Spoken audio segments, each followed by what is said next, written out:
و آوا طب خودی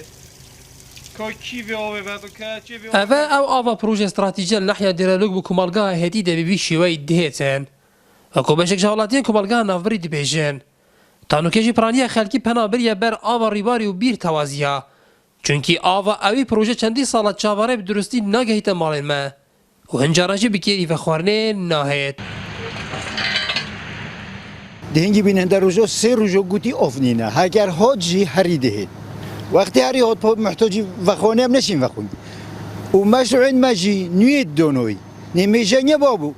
او بر پرسانو بدید دو او مشروع دونوی بیرو که خراب اول اول جدنا كما قاعد تقول ما اوفنينا وهم اف خلک گلگی کیف خوش بی گوته مشروع که مازن الدیره لو که دو بنت یعنی اساس او بو قضا و مدیه سرسن کی کمالگاه شیلو دزه حتی کمالگاه هتی دیره لو که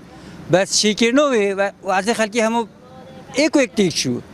ویگو بسی روزو جوره که او دلما ساعت که دلما روزه که نینه روزه که شیلیا اما نظام بشاف مشروع شکر دیفشونینه کاف مشروع شوجی که بوچی هم روی خرابه که بوچه چه دیفچونینه ابدا درباره ای بابتی چندین جارمه پیوندی به فرمانگاه آوا آمدیه کر لیچه برسف ندان اول چند سال ام وری ام اوف خو اودی که بیلوت کشک صابونه خو اوف نوچ صابونه و همه سر تایواجته ام 5000 خود دایم ولی خلق اوه بوشکی بدی خود موکیت بینه برای خوب داره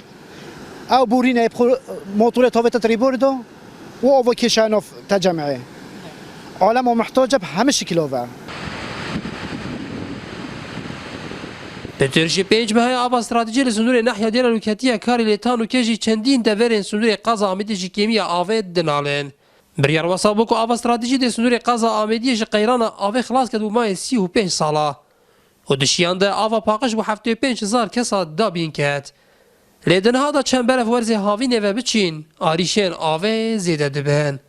نهاتو رماری این نارتی کمالگاه هتیته سنور ناحیه دیرالوگ